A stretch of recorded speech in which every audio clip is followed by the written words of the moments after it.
Hey everybody, welcome to the Halloween version of the MMA podcast. I'm Zombie Karyn Bryant. What's up, guys? Alan Jovan here. Alan, that looks really cool. I gotta say, you just whipped that together? I just threw it on.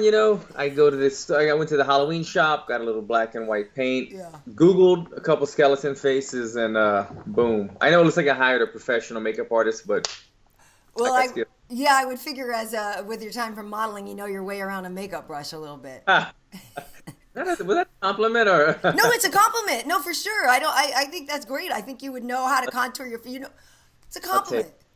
I have never contoured my face, Karen Bryant. You know what I was thinking? If we had more time, you should have. Yeah, I could have gone as you, but I should have found like a super cool wig, like with your cool haircut, and yeah, just like airbrush abs, just nothing, but just like a 20 pack, like hooked in there. And if I would have gone as you, man, this would have been an interesting Right, podcast. right. I know. I would have gotten you a sideshow bob wig, and I would Yeah. have. Well, obviously, we do have some things to talk about. Some interesting developments with Fabricio Werdum. Maybe we'll talk about who Bisping might fight next, and obviously there's a fight down in Mexico, RDA versus Tony Ferguson. That's the main event at UFC Mexico. So we'll get into that. But I just to finish up, so about the zombie thing, I don't really usually dress up for Halloween. Do you? Me neither. I will now and then, but I think you said earlier we're on the same schedule. We're kind of doing the kid Yeah. at school Halloween thing, so I wasn't gonna dress up. You shot me a text over. We do it last minute, and we Right. did pretty good. I'm pretty proud of ourselves actually. It's Dude, pretty. totally. I whipped this together in like 15 minutes. So, or I could do what someone said. I woke up like this. I don't even watch The Walking Dead either. It is what it is. But okay. Oh, I love it. Cool. All right. So round one, here we go. Kind of, I think the most interesting story, and to be fair, a story that I myself also have to kind of tread lightly in covering. It's no surprise or no secret that I also work for Fox. Really like my job. um, But but Fabricio Werdum has been removed from his duties calling the fights for Fox Deportes because of a protest he made basically about Reebok. He photoshopped, yep, there you go, you're repping. Alan likes his job too. He photoshopped a picture of him walking out to a fight and he changed it to Nike. And he said, I'm not going to be generic. I've been a Nike guy since I was a kid. And then he put hashtag Shupa, which means lick. And then he put hashtag my balls. So, there's really sort of no misinterpreting how he feels about Reebok. So, first and foremost, Alan, what do you think about the protest part of what he was doing? And, because supposedly he has lost hundreds of thousands of dollars in sponsorship deals since it went to Reebok. yeah, and like you said, it's something that everybody working within the umbrella of the company has to somewhat tread lightly upon. With that being said, I feel sorry for him. I mean, it's a big deal. Obviously, a lot of people feel sorry for him, but you have to look at him and applaud him. The big names have to step up for Right. things to get with fighter pay in the UFC, with sponsorship in the UFC, with Reebok, and that's what he did. He was stepping it up. He did it. He went about it the wrong way, obviously. Telling them to lick his balls or Yeah. whatever. It ended up costing him his job. But it just shows that the bigger names are unhappy with it. And like he said, he was making over 100 grand. He Yeah. said maybe that wasn't every fight, but just to say he was making 100 grand, 120 grand in some fights, that is a lot of money. So to Mm-hmm. get dropped down to 5 grand, it's a slap in the face. Me myself, I wasn't making that kind of money, but Right. I was sometimes around 20 grand, 15 Mm-hmm. grand a fight with sponsors. So for myself to go from 20 grand to 5 grand a fight, it was a slap in the face. I Mm-hmm. can only imagine what he thought, especially being the champ, being involved in the sport for so long. He was pissed off. He went about it on Twitter, Mm-hmm. and yeah, he was punished for his actions. But I feel sorry for him. I mean, he was good at what he does, and he's trying to take care of his family like everyone else. Yeah, it's no secret here. We really like Fabricio, consider him a friend of ours, and yeah, that's a lot of money to lose. And his point too is that UFC has a deal with Reebok. He doesn't personally have one. And that is a difficult thing, too. I know for a lot of the fighters how only select few have specific individual contracts with Reebok, too. So, yeah, Paige Van Zant's not complaining right now because she's got a nice individual Reebok deal. And anyway. She was a newcomer. Granted, being on some of these other Dancing with the Stars, her stock is going up, but she wouldn't have started out at those high numbers that Fabricio did. So I understand the difficulty in that and that frustration. It does suck, though, for him to lose that job because he's good at it. And then that's one of those things where you just feel like, that sucks because he added a lot to it, and I understand, they need to punish him somehow, and that's the route they chose. It sucks because he's good, and people will miss that, I think. And I feel like a slap on the wrist, a suspension, a stern warning, something else would have been better, but to take him from his job like that, it's a big deal, man. He's paying a heavy consequence for it. Right, and it's hard to it'll be interesting to see what happens. He does have a fight coming up at the end of the year. Obviously, he's fighting Cain Velasquez again at 207, and there had already been complaints from a lot of Brazilian fighters about the level of promotion they get. There's one thing Aldo had complained. A lot of the Brazilian guys feel like they maybe don't get as much of a push, and with this now happening, it'll be interesting to see what push they do get for that fight. I think, from a fan perspective, maybe doesn't even need that much of a push to see that rematch, but I wonder what will happen. Yeah, and I feel like already a lot of international, I think some of the international cards are starting to get pulled. It's going to be a lot more domestic cards already, which means they're cutting on the roster as well, more international fighters as well. So I feel this sense of urgency from the international fighters to trying to really make their name, because if you're not a star and you're one of many Brazilian fighters and you don't stand out like a Werdum, then your job may be in jeopardy. Verdum's obviously established himself. Everybody knows who he is, but I get it. Maybe he wants more of a push, wants more love, and again, just to go back to it, like a $5,000 sponsorship deal for somebody who is a world champion, in many other leagues, been around for long. It's a slap in the face a bit, but he went about it the wrong way, and it's a shame that he's losing his job. He's good at it, like you said. Yeah, it's tough. All right, we wrapped up round one there. In between, I'm like a zombie with a runny nose. I tell you, LA sucks for the weather. I was away visiting my mom in Florida. I don't think I sneezed once. I don't think I had a runny nose once. I come back here, and it's like there's so much pollution. It is the zombie apocalypse already here. Don't wipe it. Don't wipe your nose. It's going to take away from I know. I feel like maybe the boogers, I could say it's part of the we got a blot, right? The boogers are part of the zombie, like. It is. Yeah. Don't take away from the outfit. Pull in. This is very funny. But the other thing about Fabricio, just to wrap that up, is he also may have done this as kind of a last hurrah. He's a little older. You know what I mean? It's like he's getting nearer to the end of his career. So maybe he also just felt like it was a last hurrah. We shall see. Okay, well, in round two here, I want to talk about Michael Bisping. This is something also that's been going on this week. People have been, reacting to Michael's tweets, and he asked for George St-Pierre, sort of called him out. George St-Pierre answered with his own, thing. I would love to fight you, Mike. I can't do a French-Canadian accent because I like George too much to disrespect him with that. But basically saying he would love it, and he's hoping the UFC can all get together. And Michael says, if not that, maybe Nick Diaz. What do you like about either of those guys? Do those seem like a decent option to you? Look, it's another one of these fights that the fans will definitely watch. It puts people in seats. It's going to make money. The division is not happy with Michael right now, obviously. The guys in the 85 division that are in that top five, they're not happy with Michael. They're calling him out saying, there's a bunch of really good middleweights that you could fight, calling out these welterweights or not true middleweights such as a Nick Diaz. He's not really a middleweight. He's more of a welterweight.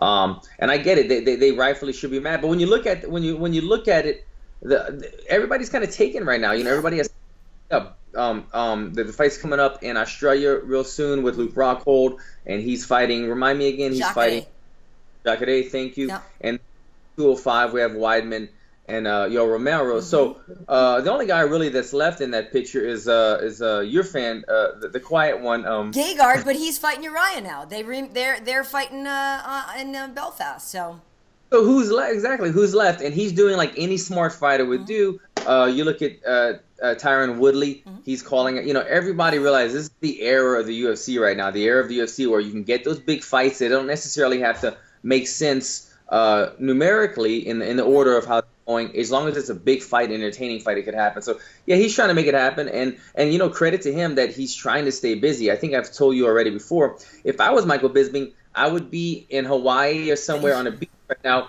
He had the most incredible year of his life, and yet he's still trying to fight again and get that big paycheck, big fight. So credit him. Yeah, Michael is I've said this over and over again, how great a guy he is. He's absolutely one of my favorite people to work with over at Fox. And yeah, I mean, you beat Anderson Silva, and you get a revenge against Dan Henderson in the same year. And he has said that, if he could fight George or Nick or something would be amazing. Here's the thing, like you said, all those top guys right now are taken. And to be honest with you, if they're fighting November 12th and he wants to fight December 10th, the timing works out for those winners to arguably get next anyway, if Michael is still the champ. Or let's say this isn't even, it's a fun fight and doesn't count as a title fight or whatever. The timing works out still, and he even said in one of his things that, he's like, yeah, after I fight Nick or George, he said Chris Weidman would be my next fight, which I thought was interesting. And I think it's just because they can't stand each other. I don't know if it was about him thinking Weidman was going to beat Romero. I think it's more about the fact that they don't like each other, but he wasn't avoiding the fact that one of those guys was going to be next. Yeah. You said it. They can't stand each other, him and Weidman. But I really, God, I'm so torn on that Chris Weidman-Yoel Romero fight. I really don't know if Weidman is going to be able to get through Yoel Romero. You're talking about a wrestler against an Olympic wrestler in Yoel Romero, a good boxing, heavy-handed Weidman, but the same thing, an explosive, heavy-handed Yoel Romero. I mean, they're fighting in New York. Maybe the nerves, whoever's mentally stronger that day, who knows? But, man, I could see Yoel Romero walking away with that victory and maybe him being next in line. Yeah, I mean, if Romero beat Jacare, which, was an interesting fight. I mean, the thing that's hard about Yoel Romero fights is there's almost never, you never walk away with it just feeling like 100%, that was a tidy win. There's always but there's a fence grab and the stool and this. There's always something. Which is unfortunate because he is obviously an incredible fighter. And when you talk about the wrestling, like you're saying there, I've talked to DC about this at work, and he's like, no. He's like, Romero is like, that's some next level stuff. Like, that dude is beyond, like, you don't, no, He is the wrestler. It's not like a wrestler. He's the wrestler. But the thing is too, is that after Chris lost that fight to Luke, he said he was going to do some different things. So he's gotten some different looks with his boxing, with his stand-up, changed some things that, it was that case before where if it's not broken, you don't fix it, and found out he needed to fix some things. So I feel like we're going to see a different Chris. Yeah, I mean, like he said, it's hard to see a Yoel Romero fight without any controversy. Mm-hmm. He's got a knack, the style that he fights, and then also from the get-go. And let me be upfront right now. I'm not saying that Yoel Romero cheats in any way. Before the fight, at the weigh-in, you look at this guy, and he's like close to 40 years old, and he's got the body of a 20-year-old. And right away, people are like, "Is this for real? Is this guy getting tested?" Right. Right away, he's such a different athlete, a different level, like DC was talking about in his wrestling another level. But I'm just gonna do an early pick. We're not really on that topic, but I'm gonna pick Yoel Romero for 205. We'll cover that on a later topic. Cool. And in the meantime, here between rounds, you're actually gonna be in New York doing a seminar. You plug away. You got 30 seconds. Plug away. That's it. If you're in New York, guys, if you're going to be in New York for 205 weekend, come check it out. Paradise Warrior Retreat. These guys have been putting on shows for quite a while. Paradise Warrior Retreat. They've had tons of shows. It's going to be, I can't even name all the guys, but it's me, Mark Henry, Rafael dos Anjos, Valentina Shevchenko, yeah. So thank you. I know I'm forgetting one or two people. I think even the Octagon girls are there. They're going to be Ariana. I mean, I'm just trying to. What is she? Is she? I'm throwing it out there. They're not teaching. I was going to say, what are they teaching? Nice girls. I didn't know if they were going to do something. I don't know. Doing like a walking seminar. No, they're just there shaking hands or whatever. But anyway, come check it out, guys. Oh, and I'm forgetting the biggest name of all, Renzo Gracie. It's at the Renzo Academy. So it'll be good fun. Come check it out. Nice.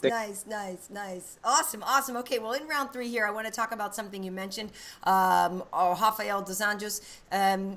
want to talk about his fight with Tony in a minute, but I want to first talk about there's been a thing going on about how he is leaving King's MMA and how for this fight, Rafael Cordeiro won't be in his corner and that he's trying to put together his own team and he'll be representing, it's a little unclear, but Team Evolve and Team Dos Anjos. For me, really, before we even get into the wheres and whys, when do you know, Alan? I don't know how many teams you've had in your lifetime, but like when do you know I need to change something. Something's not working.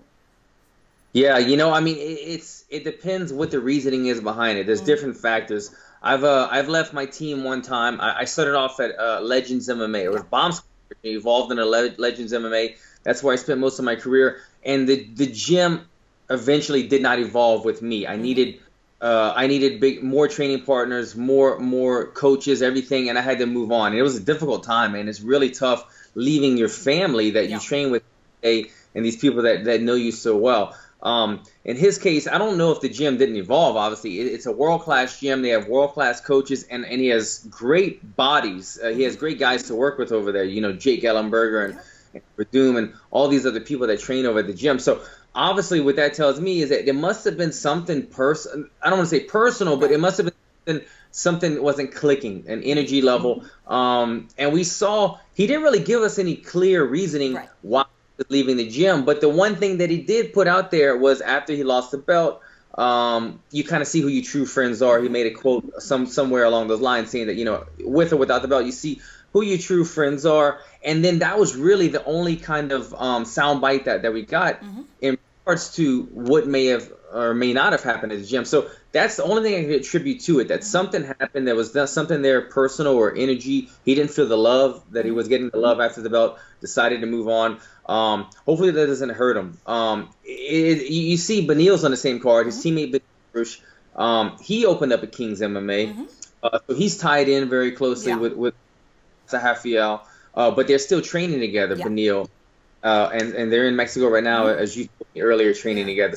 It'll be really interesting to see how each one of those guys thrives on this card. Beneil opening up his own gym, this is a whole other story, but when you open up your own gym, it takes so much of your time and energy. And so you see a lot of guys start to fall off when they open up their own gym. You have somebody completely running it, and it's just their name being used. But I believe Beneil's... He teaches, he's there, hands-on. And it's tough, man. It's really tough to put your focus on other people when you need to really be selfish in this sport. So both guys out there training together. I'm not sure who's in Rafael dos Anjos' corner, but it'll be interesting to see both guys. And if Master Rafael is in Beneil's corner, but obviously not going to be in Rafael dos Anjos' corner, it'll be an interesting fight. Yeah, well, for more on this story, Evie, my partner in Trocastau, our Portuguese language podcast, she did a whole story on Kambachi about this, and Evie and I will be doing a podcast probably tomorrow, and she'll be able to talk a lot more about this. But from what I understand, yes, he was saying, things aren't working out for him. Just said it just wasn't working out anymore. And like you said, Beneil has been training with him. He went to Mexico early. I actually interviewed Beneil the other day, so that interview is on my YouTube channel, on the Karyn Bryant YouTube channel. But Beneil will have Rafa, and Rafa, he came out and said too, yes, he's leaving, but I still believe, this is, Rafa talking, I still believe RDA will return to being the champion. He had nothing but positive things to say about him. So, I'm hoping that it wasn't, some weird personal thing, but Rafael Cordeiro still has a lot of belief in Dos Anjos. But it's weird, and all this to happen so closely to a fight is also kind of tough. Hopefully the mental game, hopefully the guys that are in his corner, are cohesive enough of a team. That's the last thing you want to feel is insecurity, right? When you're making that ring walk of like, are these the right guys? I would think that would suck. Yeah. And I don't think this has anything to do with money, but I just can't help but think like Masael's place, money always, is part of some things. I know he takes, a decent percentage of his fighters, but he puts in a lot of effort. And so, like you said, he's training there 3 days a week. He does a lot of pad holding. He's with them, and he travels. Master Rafael travels a lot, all the time with them. But it's interesting to think, like, if he would have never broken his foot for the Conor McGregor fight, who knows what would have happened? He could have beat Conor McGregor. He might have made millions and millions of dollars right there. Maybe they strengthen their relationship, Right, you know, right. and you get rich with somebody. There's like a bond right there. Yeah. That didn't happen. You know, he got hurt. There was a little bit of negative energy. He lost his next fight, and that negative energy continued to evolve into something worse. I don't know what it is. I'm not making assumptions that it was a money thing, but, you know, you lose the biggest payday of your life, and then you lose out on the biggest payday of your life and lose your next fight. I think both factors could have contributed to one another. Yeah, and we actually we were at the UFC gym in Torrance, and we saw the guy. We met the guy that was training with RDA who broke his foot that time. Remember? And we were like, "You want to go on camera?" We were like filming. He's like, "Oh my God, no." So we should just point out it wasn't Cordero who broke Dos Anjos' foot. Yeah, but I know what you're saying. I know what you're saying. When things start to have a skid, you know, maybe you panic and it's a reaction of, well, let me change something. Something's not working. Sort of like what we were just saying with Weidman. Sometimes that gives you an opportunity to change something. Also, RDA says he wants to open his own gym. As we are now in round 4, let's just get to the business of the fight that Rafael does have with Tony Ferguson. Now, this fight, okay, I love Tony Ferguson. I love watching him fight. I think he's fantastic. He is so exciting and so fun to watch. That last fight with Landon Venata was like totally mental because it wasn't supposed to be like you thought he was just going to mop him up, and then Landon came out and like landed all kinds of landed.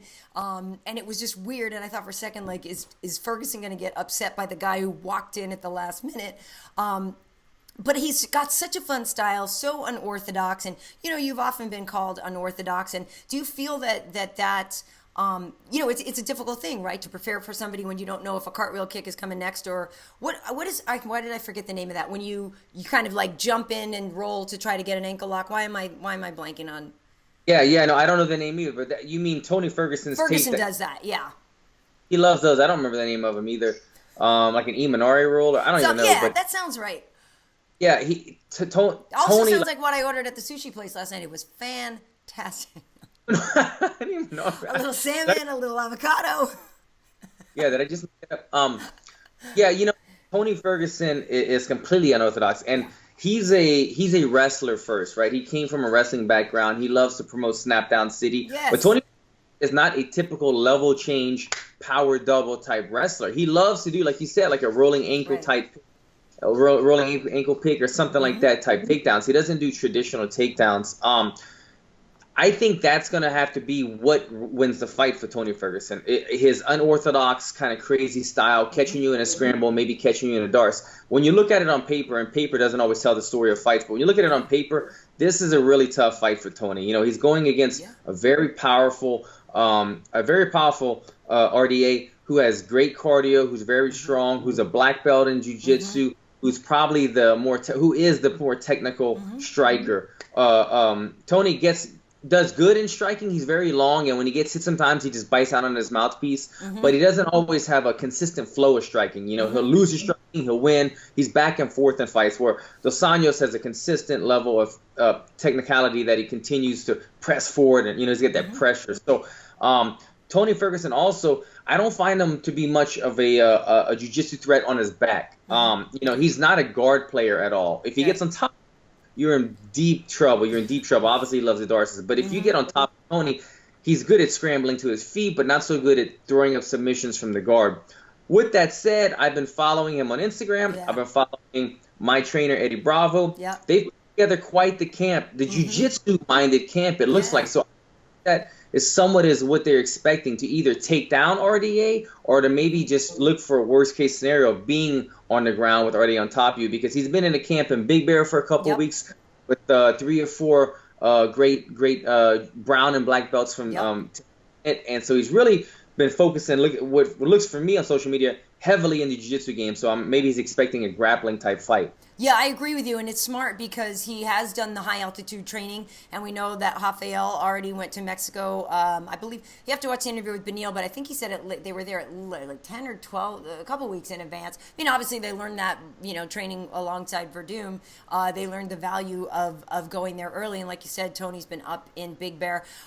Tony will have that reach advantage, and it's a question of whether or not, I mean, he could stick and move, and there might be, there's part of me that wonders if it's going to be RDA hunting him down, that sort of coming forward and hunting him down, and is he going to be able to find Tony? Like, is he going to work the angles a lot? Is he going to move? What was it Connor used to call RDA, Frankenstein or whatever, like that he just kind of comes forward. But I'm wondering about the movement, how much of that might frustrate him. But again, the fight with Eddie, in a way, like Rafael kind of took it longer than people thought he would, right? Because he got kind of wobbly for a bit, but he hung in there a little bit longer. So they both have a lot to prove in this fight. They really, really do. I'll be working this one at Fox with Dominic Cruz and Eve Edwards, and actually Dominic will be a great person to be with, talking about movement and talking about that. And I guess it's a question of, if Tony is scrambling all the time, can he put together valuable combinations if he's on the move like that? I don't know. Yeah, I think for him to have success, he's gonna have to utilize his freestyle type. He loves to kind of like freestyle breakdance when he's always working on that type of stuff, core conditioning. Yeah. And I think it's going to get him out of a lot of deep water situations when RDA is putting that pressure on him. So hopefully he can evade those type of scrambles, catch RDA in something. I'm kind of going for Tony, between catch him in the darks or something, but tough fight for both guys. Yeah, very much so. I mean, that division is very difficult. As we know, as we get into round 5, let's talk about some of the other things on there. Beneil Dariush, as we know, is on that card. He's facing Rashid Magomedov. And you don't need to know anything about that dude except the last name ends in Av. This is going to be a tough son of a bitch. You pretty much took the words out of my mouth. Yeah, I don't even remember what he looks like at the moment, but I recognize the name. And like you said, if he's got that Russian sounding with a V in there, all he has to have is a V, I think. Totally. And he's tough. Yeah, the more syllables in their name, the harder they are to fight, right? Right. Same guy. I could be color. Is this the same guy that trains out of Tiger MMA, or a different guy altogether? Rashid Magomed. I have to check on that. Like I said, I'm working this weekend. I just was visiting my mom, so I'm on a little bit on vacation brain. Right. So I think as to what his camp is. But I was just talking about that the other day. I was talking about that with Beneil, and Beneil was really saying about how, he has to dictate his own pace, and he believes that he will be able, to do that in there because, Magomedov, like I say, he's tough. This is a guy, these guys, they just don't ever go away. And so you have to make sure that you don't let them start to dictate. You have to do your own thing, or else, they're just going to be putting it on you all night. I'm actually very curious too. Diego Sanchez is welcoming Marcin-Held, who former Bellator, lightweight tourney winner and, contender over there. And this will be his first fight. And, Diego Sanchez is kind of a fun, I think a good out on your first fight. It's a guy that is just going to go in there and throw down with you. But I'm curious what you think of Diego. The Diego we've seen lately, he lost to Joe Lozon at 200. I don't know if you're a Sanchez fan, like that guy that just goes in there and just throws. Absolutely. No, I like Diego a lot, man. I mean, you could say what you will about his technique, or has he evolved with the game, with the sport, and maybe he takes too many punches, but everybody loves to watch him. He brings the intensity every time. I don't want to say that he's the gatekeeper type person in that division, but he is somewhat, he's had his shining moments. I don't think he's in his prime anymore, but he's still hungry. He's still good enough to beat guys if they're not on their top game. He's almost kind of like a I don't know if this is an insult or a compliment to Diego. I hope I'm not insulting him because I am a fan, but like a Chris Lieben, tough guy that, like, look, if you can beat this tough guy and get him out of there, then you got a bright future ahead of you. So I hope the best for Diego, man. He's a cardio machine. He always brings it, but he just I don't want to see him take too much damage like he's always done. I know, that's what scares me. I mean, the fight with Gil Melendez was awesome. It's just, and you knew in there with Lozon, you knew those two were going to go for it like cats in a bag. But it is hard when you see somebody a little bit later and you think, I don't want to say. I want to make sure this guy is still healthy, after the fact. But he's money in the bank in terms of showing up to fight, and so it's always entertaining. Also on this one, I'm very curious about this. Ricardo Lamas facing Charles Oliveira. We know Charles Oliveira lost to Anthony Pettis in a great fight in Vancouver. I feel like there was a couple times when Oliveira was out, and then he just came back into the fight. And he's such a great jiu-jitsu guy, but Pettis actually submitted him, which was bananas. But he was really, really, he had Anthony in some really tough situations. And Ricardo Lamas, he was supposed to fight BJ Penn, and that got canceled. And we know that Ricardo is a guy who, has been up there and has fought Jose Aldo and didn't quite make it there. But I like this fight. I'm kind of curious. I don't really know what to expect. Yeah, this is an exciting fight, man. I mean, both guys are well known in the division. Both guys have fought the elite cream of the crop in weight categories. Whoever wins this fight, I think it does a lot for their stock. You know what I mean? Because these guys are big names. Tough fight, man. Like you said, Oliveira, he's one of those guys, man. Sometimes when he gets hit, he's like, his frame is so skinny and tall that when he gets hit, it's like a delayed reaction before he goes. And I didn't see him getting submitted that last fight either against Anthony. No, we just double checked. It's ATT. Magomedov is with ATT. Okay. Thank you for clearing that up. So I'm trying to think who the guy is that is the Tiger guy. Yeah, I'm confusing him with someone else. Yeah, but, there's a bunch of Russians up with AKA as well. But yeah, Ricardo, it's interesting because with him, the other thing I'm curious to see and is okay, so he was ready to fight BJ Penn, and then that got canceled. So you guys, obviously, I'm not telling you anything you don't know, how you time your camp to peak, and then that gets changed. Like, how much of adjustment do you do when your fight gets moved, and just sort of if there's going to be any sense of his body not being where he wants it to be, and then you add to that it's at high altitude. That gives me a little bit of worry, but Oliveira just fought in August. I don't know how ready he is in terms of that altitude either, but there's a couple of those little kind of factors in there that I am curious about. For sure, but it's normally looked at as a positive. If a fight falls out, mentally it sucks, but you think to yourself, you only can take the good with it, and you tell yourself, okay, I went through a training camp. All that I did these last 8 weeks was get better. I'm in great shape. True. I didn't have to fight, so I'm uninjured. Take a couple of days off, let my brain relax maybe, my mind rest, and then get back in it. Now I'm starting, instead of starting at 0, I'm starting already at full level. Now I could just just polish things up. So I think it'll be a good factor for him going into the fight. Nice. Well, and he's a real good guy. I got to know Ricardo a little more. We did an event together at the Harley-Davidson store in San Diego when Nate and Connor were fighting for the first time. So we spent the whole day together. He's a really cool guy. I feel bad for him. Like, the BJ fight would have been awesome. And, I'm sure there's a little bit of like you said, emotional, like, that sucks, because fighting BJ would have been obviously a lot bigger for him. So just hoping that he has a good fight. He'll certainly have the crowd on his side. I believe he's Cuban and Mexican, if I'm not mistaken, but definitely speaks the language, so he will have that, have that going for him. Cool. So listen, I know we both have to get to our little. What's KG going to be for Halloween? What is he dressing as? Man, I had to dress him in all black today, and they made a costume at school. So I don't even know. He actually kept a secret with me, didn't tell me. So I'm going to go at 3:30 and find out what he dressed up as. So nice. I didn't really. Nice. Well, yeah, our little munchkin, she's kind of like a broken China doll thing or whatever, and she's got this blue wig and this kind of little thing. So I asked her for the school thing, we probably won't do more makeup, but I asked her, I'm like, well, do you want me to like zombie, like make it a little creepier? So maybe tonight we'll make it a little bit creepier. But I tell you, for girls, it is hard to find something that is not sexually inappropriate. You know what I mean? You're just like, no, you can't be I mean, she doesn't want to be. She's only 10. But some of these things you look at for kids this age, like, what? Sexy friggin' German beer. What? You know what I mean? Like, no, You guys want her wearing a turtleneck and long sleeves. Totally. Just cover all Totally. Cover it up. You're going as a ninja, honey. We're going to have you covered up from head to toe, and your little eyes are going to stick out. So anyway, I might scare the children a little bit. Instagram video. I'd love to see it. Yeah. I will. And also, by the way, I love that you are getting a lot of play going with Mike Perry, as we mentioned on the last podcast. You got a fight with Mike Perry coming up in Sacto in December, and you've been going at it. And last time you talked, you figured he had a crush on you. Did he come back at all with anything?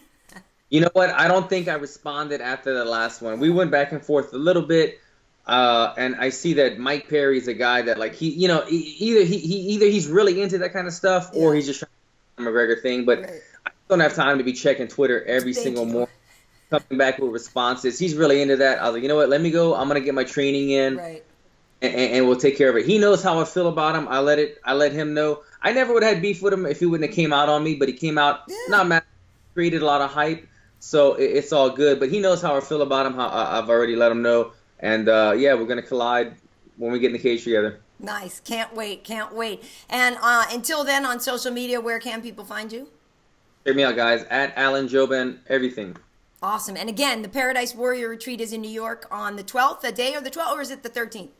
Yeah, it's actually a 2-day. It's either the 12th and 13th or 11th and 12th. It's a 2-day. Check it out. If you have any questions, either go to ParadiseWarriorRetreat.com or just call the Renzo Gracie Academy. Although I don't know how much you know at the Renzo Gracie Academy. Sometimes I think they get a little lackadaisical over there and they're not on the same page. But it's at the Renzo Gracie Academy. Nice. You know how Renzo kind of goes. Yeah, Renzo's is right by Madison Square Garden. I've been there. It's a good spot. It's like literally like a block away. Yeah, I'll be teaching 2 days, like I said, but I think I'll be teaching Saturday, probably just literally leaving there, going hopefully straight to the fight. So nice. Nice. Very cool. Very cool. Well, you can find me on Twitter at Karyn Bryant. You can also find my YouTube channel at Karyn Bryant. On Instagram, I'm KB Heat. We have MMA Heat on Facebook, MMA Heat on YouTube. I also have the Trocasao podcast, like I said, with my girl Evie. That is in Portuguese, and that's at Trocasao. At Trocasao MMA on Twitter, and we should be doing a new episode for you guys tomorrow. So, Alan, I'll keep your hands up, okay? Keep that titanium rocking. Awesome. Cool. All right, awesome. We'll see you next time, folks. Thanks for watching. Peace, guys.